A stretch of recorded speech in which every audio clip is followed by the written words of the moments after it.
está aparecendo fio aqui do microfone, não, né?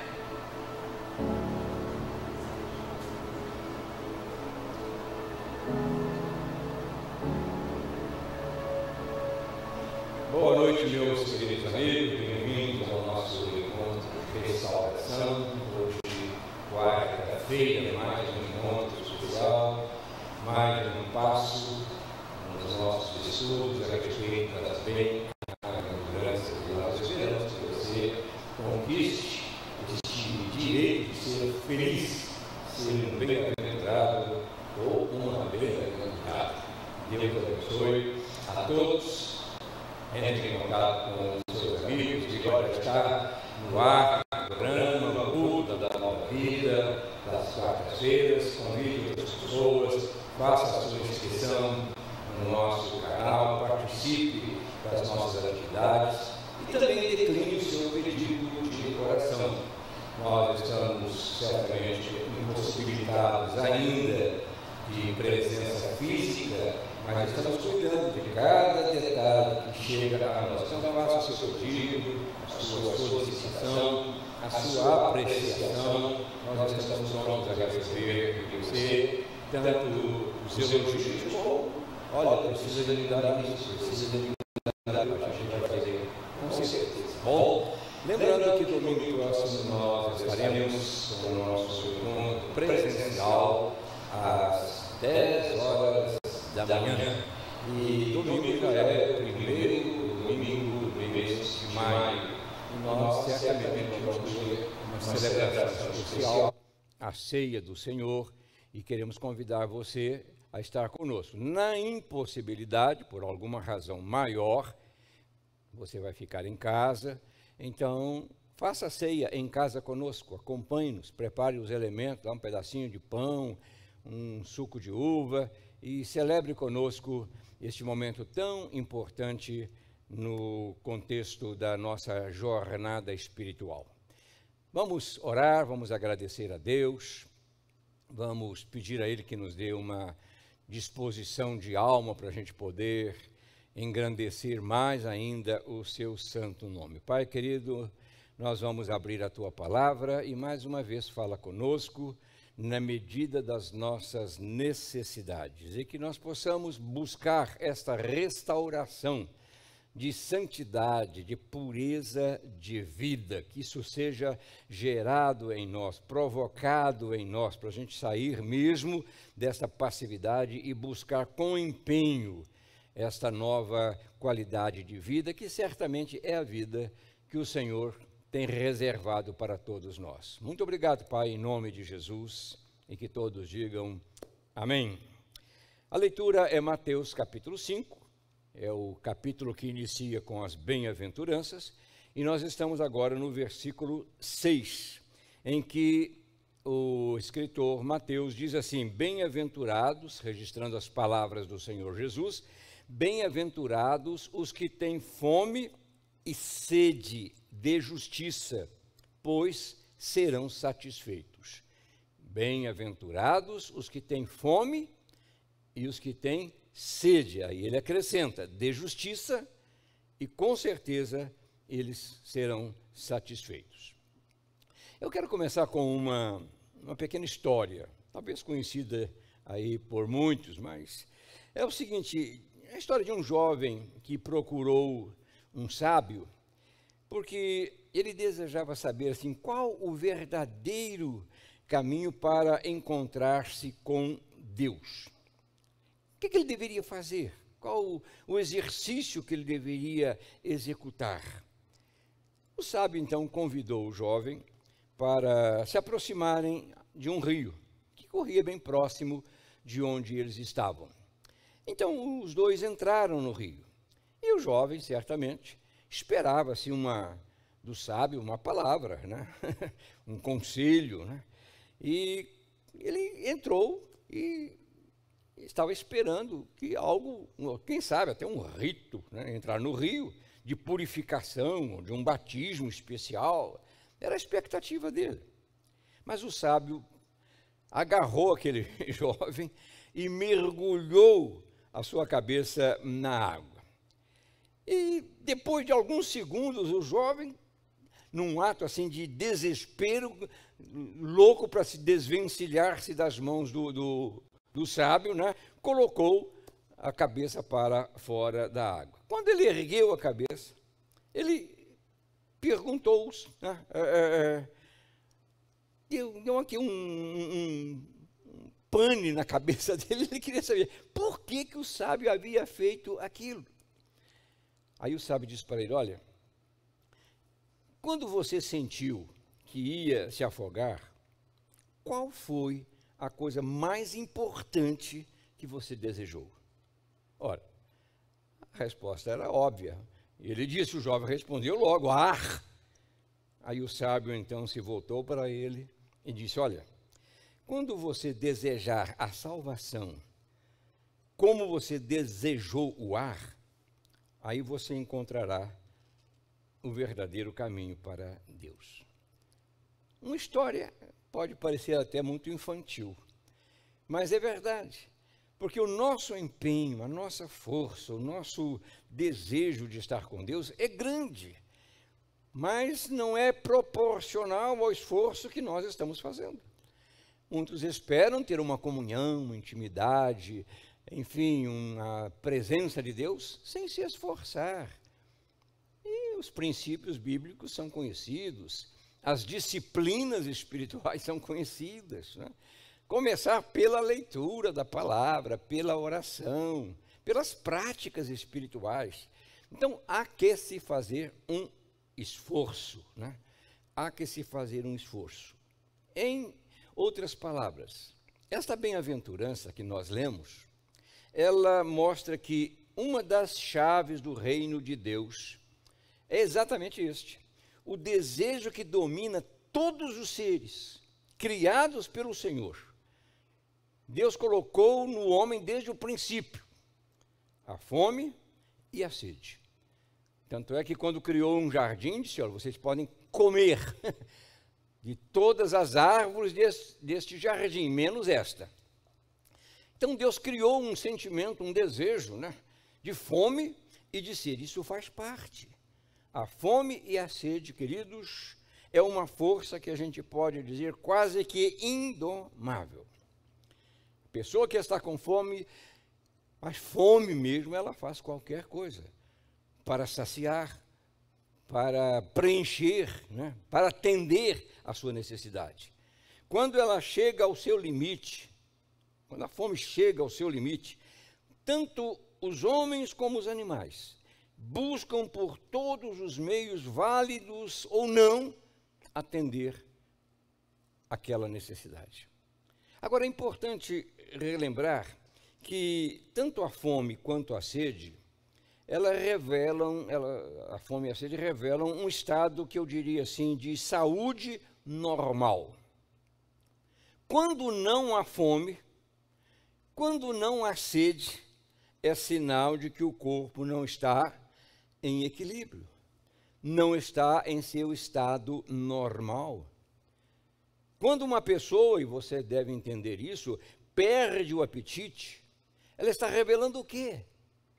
Ela está revelando um estado de doença. Ou está passando por um momento de crise, de uma emoção muito forte, de uma perda que a afasta da comida. Eu sei que é ao contrário. Eu tenho assistido muito uma série que chama Quilos Mortais, e as pessoas sofrem uma compulsão por comida que é tremenda, né? Então pode ter o inverso também, o estado emocional muitas vezes leva a pessoa ao exagero, come para atender, para saciar, para, enfim, cumprir. Então esse é um lado, vamos dizer assim, extremo. A fome é natural, a sede é natural e precisa estar dentro de um equilíbrio. Para a gente entender melhor, há duas situações, pelo menos, em que a fome e a sede desaparecem, deixando de ser, obviamente, uma necessidade vital. E, obviamente, a primeira a gente tem que pontuar. Você entende? É quando a pessoa adoece. A doença, ela muitas vezes inibe este desejo, esta necessidade que é normal. Quando a pessoa sofre um estresse, quando ela entra em uma depressão, quando ela tem um controle emocional, tantas coisas estão acontecendo, né? E até mesmo certas doenças que são quase que de origem desde o nascimento, quando a pessoa sofre de diabetes, insuficiência cardíaca, quando surge um câncer, enfim, quando a pessoa adoece, os sintomas de fome tendem a desaparecer. Você sabe que os transtornos alimentares, como a anorexia, quando a pessoa sofre em razão do seu estado, de seu corpo, são frequentes e, mais do que nunca, são muito comuns neste nosso tempo de pós-modernidade. Assim como a bulimia, quando há uma rejeição dos alimentos ingeridos. A pessoa come e depois expulsa, joga fora. Não deixa o corpo metabolizar aquilo que foi ingerido. Então a pessoa começa a emagrecer. Ora, a pessoa come, a pessoa bebe, e muitas vezes este ingerir não está compatível com o equilíbrio que o corpo necessita. A doença, então, afeta de muitas maneiras o nosso desejo de estar ao redor de uma mesa, de nos fartar com tantas delícias. Quem que não gosta de uma boa comida, de uma boa alimentação? A segunda situação é óbvia, é quando a pessoa morre. A pessoa morta não tem fome. A morte não tem vontade, não tem desejos, não tem fome, não tem sede. Não tem. Pergunte ao morto se ele está com fome. Quando, há poucas semanas atrás, aí, faleceu lá o rei da Inglaterra, ficou uma semana preparando o funeral. Com certeza, naquela semana ninguém deu comida para ele. Por quê? Estava morto. A morte cessa com estes desejos. Uma pessoa morta não sofre com os transtornos alimentares. O apóstolo Paulo, ele afirmou em várias ocasiões a importância de nós, diz Paulo, morrermos. Morrermos para quê? Para as coisas que atrapalham a nossa comunhão com Deus. Veja lá Romanos capítulo 6 e verso 11.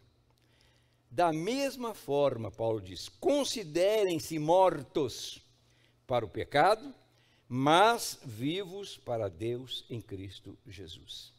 Considerem-se mortos. Então, Paulo está dizendo, olha, neste estado vocês não vão desejar comer coisas ruins, coisas ilícitas. Não vão desejar trazer para o seu espírito, não alimentar o seu espírito com coisas que desagradam a Deus. Mentira, irritação, há uma lista na Bíblia, né? Longe de vós toda a amargura, maledicência, enfim. Paulo está dizendo, estas comidas não podem mais existir na vida de um cristão que morreu. Da mesma forma, considerem-se mortos para o pecado, mas vivos para Deus. Paulo não está falando literalmente, está dizendo para nós morrermos neste sentido espiritual.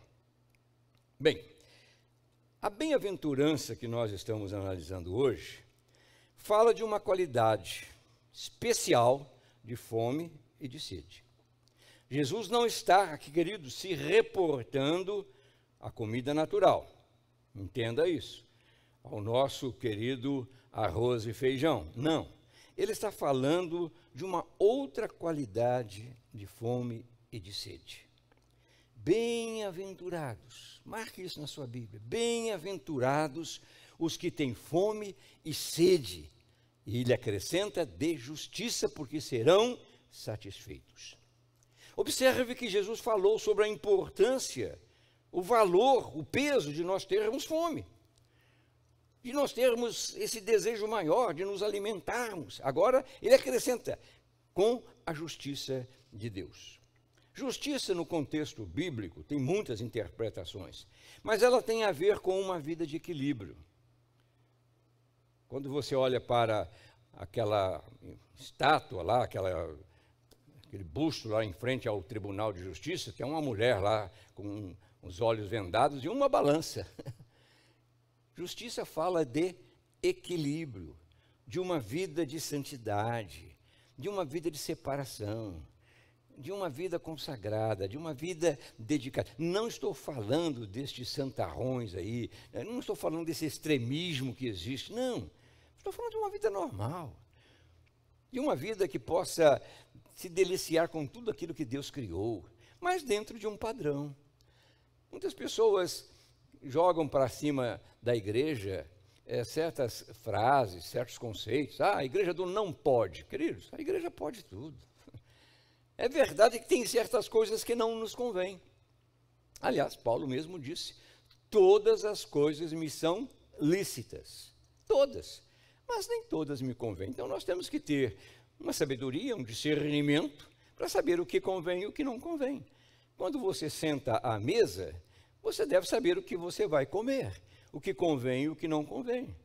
Eu estava sentado à mesa com algumas pessoas da família e colocaram lá um prato de torresmo. Você sabe o que é torresmo, né? Na minha terra chamava orelha de porco, né? Aquilo é uma delícia, mas é um pecado, porque aumenta o colesterol, é muita gordura. Então a gente tem que saber, nem tudo é pecado? Não. Paulo chega até o ponto de dizer, olha, se comer carne vai ofender o meu irmão, eu não como mais carne. Isso não é uma doutrina para não se comer carne, não. É uma questão de bom senso, uma questão de saber lidar com as situações. Então, a justiça tem a ver com essa qualidade de vida. E é neste ponto, queridos, é neste ponto que temos que concordar que o estado espiritual de muitos cristãos, nos dias de hoje, está carecendo de um tratamento, de uma restauração, de uma mudança. Nós precisamos mudar o nosso cardápio. Né? Precisamos. Então, vamos caminhando devagar nessas nossas colocações. Em primeiro lugar, porque poucos sabem o que de fato significa essa justiça, e por isso não a buscam com tanta intensidade. Jesus fez essa analogia de fome e sede, quem tem fome, quem tem desejo, quem tem vontade de buscar a justiça. Mas que justiça é essa? Hoje fala-se muito, você sabe, em justiça social. Justiça social. Estava lendo uns dados fornecidos aí pela imprensa que apontam que 1% das pessoas mais ricas ficam com 30% da renda nacional. 1% fica com 30% da renda nacional. Enquanto isso, um trabalhador que vive com um salário mínimo levaria cerca de 20 anos para ganhar o que o rico recebe em um mês. Isso se chama desigualdade social.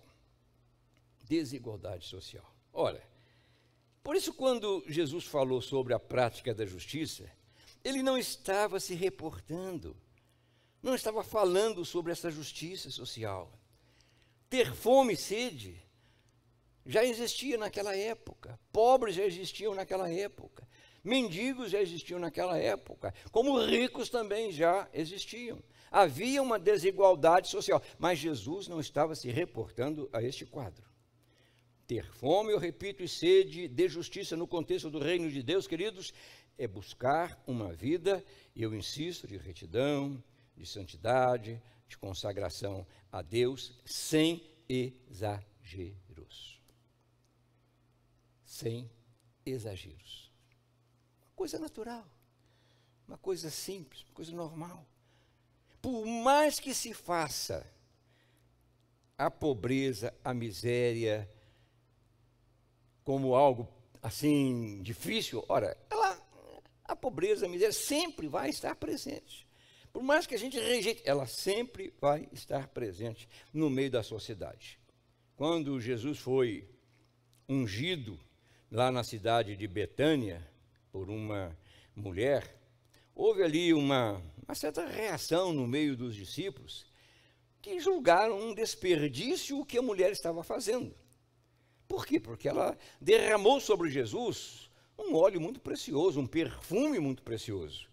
E o texto nos diz lá em Mateus capítulo 26, versículos de 10 a 11, que percebendo isso, Jesus lhes disse: por que vocês estão perturbando esta mulher? Ela, disse Jesus, praticou uma boa ação para comigo, pois os pobres vocês sempre terão consigo, os pobres, mas a mim vocês nem sempre terão. Então veja que Jesus não estava focando uma coisa material, não, ele estava tentando advertir que essa justiça tem um valor muito grande, ela que nos mantém em equilíbrio. Tanto é que ele disse: se a nossa justiça não ultrapassar em muito a dos fariseus, nós não temos chances de entrar no reino. E olha que os fariseus eram puristas, eram dizimistas, oravam 3 vezes por dia, praticavam tudo, mas não viviam. Eram práticas apenas teóricas. Buscavam, disse Jesus, vocês buscam os primeiros lugares, vocês atam fardos pesados nos ombros das pessoas, mas vocês mesmos não movem um dedo. Então, não é só teorizar, é viver, é praticar.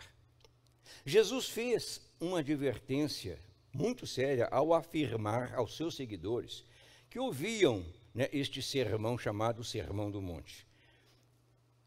Eu acabei de dizer para vocês: pois eu lhes digo que se a justiça de vocês, está lá em Mateus 5:20, é um texto que a gente precisa repetir, se a justiça de vocês não for superior à dos mestres, vocês não vão entrar no reino. Então veja que nós precisamos de ter essa fome, ter este desejo. Não podemos ser como os fariseus, os mestres, que se julgavam acima dos demais, mas não viviam. Ouça, quando o povo de Deus deixa de ser santo, santo significa separado, significa consagrado, significa dedicado, ele perde o seu sabor. Eu repito, quando o povo de Deus deixa de ser o que Deus espera, santo, separado, consagrado, ele perde o seu sabor e, consequentemente, queridos, deixa de influenciar, deixa de temperar a vida daqueles que com ele convivem. Aí está o grande segredo desta bem-aventurança. Um pastor muito conhecido, chamado pastor Bruce Wilkinson, foi mais conhecido pelo livro que escreveu, a Oração de Jabez, um livrinho pequeno, mas muito especial. Ele fez uma pergunta importante no seu livro Santidade Pessoal. Ele diz assim: à medida que a santidade declina, à medida em que a santidade começa a abaixar, a declinar, ele faz a pergunta: o que acontece com as bases da sociedade? O que acontece quando começa a descer esse processo de pureza, de santidade? O que acontece? Aí ele diz assim: com o declínio da santidade, qual é a tendência nos casamentos e nas famílias? O índice de divórcio aumenta, diz ele, ou diminui? O relacionamento entre pais e filhos se fortalece ou enfraquece? Com o declínio da santidade, qual é a tendência na moral da sociedade? Perguntas importantes. As pessoas se sentem mais seguras? As nossas cidades são lugares mais seguros? Com o declínio da santidade, qual é a tendência na qualidade de vida? As pessoas têm uma vida mais equilibrada, com mais paz, com mais contentamento, com mais segurança? E ele insiste: a bondade e a boa vontade entre os homens tornam-se mais ou menos prevalecentes. Perguntas, está vendo? Que são, vamos dizer assim, um despertamento para nós. Quando a santidade diminui, a sociedade sofre. A sociedade recebe um impacto. Quando a igreja deixa de ser o que foi preparada para ser, sal e luz, a sociedade perde a capacidade de avançar. Vive debaixo de uma penumbra, de uma sombra, de uma escuridão. É por essa razão, queridos, que nós devemos qualificar a nossa vida pela santidade, pela honestidade, pela pureza. Eu sei que eu estou quase que sendo utópico ao falar isso, porque hoje na nossa sociedade não há santidade, não há honestidade, não há pureza, não há nada. Há interesses. Ninguém quer saber de se sacrificar pelo outro. Cada um quer se locupletar, buscar seus valores, crescer, enriquecer. É uma vergonha o que nós estamos vendo, uma vergonha. Até mesmo o nosso tribunal maior parece que está aprovando a corrupção. Não, deve continuar. Então a sociedade começa a sofrer. A nossa fome e a nossa sede de justiça não pode diminuir. A fome pela palavra de Deus deve crescer cada dia mais. A sede pela manifestação do Espírito Santo deve ser buscada com alma, com coração. A fome pela oração intercessória, aquela oração que visa o outro, não a si mesmo, não pode entrar numa dieta, queridos, com menos calorias. Que o Senhor seja misericordioso com a sua igreja, com a nossa vida, com a sua vida. Que Ele nos ajude a manter esta fome e esta sede pela verdade pura e limpa do Evangelho. Eu me lembro de uma ilustração feita pelo pastor Ivênio dos Santos. Foi muito conhecido, e ainda o é, em Minas. Ele fez uma analogia muito interessante num livro que ele escreveu chamado Alma Nua. E ele diz assim: existe um teste, e seria bom você fazê-lo, um teste infalível para verificar a saúde espiritual de uma pessoa. Aí ele diz o seguinte: basta observar se ela usa uma pá ou uma enxada. Você vai entender. Aí ele diz assim: os que não têm fome, e sede de justiça, ou, vamos dizer, de santidade, ou de tomar a palavra de Deus a sério para obedecê-la, sempre, ele diz, usam a pá. Usam a pá, quer dizer, pega e joga. Pega e joga. Você já deve ter percebido. Há certas pessoas que quando ouvem uma mensagem assim, uma mensagem tocante, uma mensagem que incomoda o coração, geralmente essas pessoas dizem assim: essa mensagem era para o meu marido. Minha esposa deveria estar hoje aqui na igreja para ouvir o que o pastor está dizendo. Que pena que o irmão fulano não veio hoje. Ele precisava ouvir o que foi dito. Nós chamamos sempre de retrovisor, né? Que a pessoa sempre olha pelo retrovisor, o que está atrás, nunca o que está à frente. É a pessoa que usa a pá, vai jogando para o outro. Isso não é para mim, é para o outro. Não é para mim, é para o outro. Aí ele continua dizendo: os famintos, ao contrário, usam uma enxada. Como é que ele usa a enxada? Sempre puxando para si, na sua direção. Diz assim: puxa vida, Deus hoje falou profundamente comigo através dessa mensagem. É a pessoa que usa a enxada. Esse recado foi para mim. Deus hoje tocou no meu coração. Estas pessoas, queridos, sempre estão com fome e sede de Deus. Querem ouvir tudo. Querem participar de tudo. Querem absorver todos os ensinos ministrados. São insaciáveis. Sempre estão buscando ouvir, cantar, louvar, adorar a Deus, em todo o tempo. Essas pessoas estão sintonizadas, estão engajadas.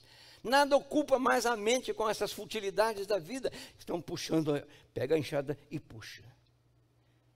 São pessoas que se sentem, eu diria, privilegiadas, né, em poder estar engajadas, em poder colaborar com o reino de Deus. Que o Senhor nos dê graça e que o Senhor restaure essa prática em nossa vida. Bem-aventurados os que têm fome, os que têm sede de justiça, porque serão satisfeitos. Que assim seja, em nome de Jesus. Vamos orar? Vamos agradecer a Deus. Pai querido, muito obrigado pela tua palavra, que sempre vem ao encontro das nossas necessidades. Que nós sejamos aquela pessoa que está sempre pronta a trazer para dentro de si as coisas boas, as verdades, os ensinos, as preciosidades da tua palavra. Ajuda-nos, Pai. Fala ao teu povo, porque depende de nós a mudança nesta sociedade tão corrupta, tão estranha, que está crescendo a cada dia. Que nós sejamos sal, que sejamos luz, que sejamos o tempero, Pai, para essa terra que o Senhor ama. Que o Brasil seja guardado, protegido. Que a tua igreja, Senhor, se torne uma força para fazer com que este país mude e que se cumpra a tua palavra. Feliz é o país e a nação cujo Deus é o Senhor. Cria em nós essa fome e esta sede de justiça, em nome de Jesus. Amém e amém. Terminamos mais uma palavra, mais um passo, mais um degrau nessa escala que Jesus estabeleceu aqui em Mateus capítulo 5. Quarta-feira que vem a gente continua. Quarta-feira eu vou falar sobre misericórdia. Bem-aventurados os misericordiosos. Não perca. Quarta, 20 horas, convide outras pessoas, assine o nosso canal, divulgue, compartilhe. Quanto mais você levar essa palavra, mais pessoas serão alcançadas, certamente, e abençoadas. Domingo próximo, nós estaremos, como eu disse, 10 da manhã, culto presencial, ceia do Senhor, palavra de Deus sendo pregada, orações sendo feitas, e nós esperamos você aqui, Rua Luiz Góes, 35. Uma boa noite para todos e que Deus os abençoe rica e abundantemente. Amém.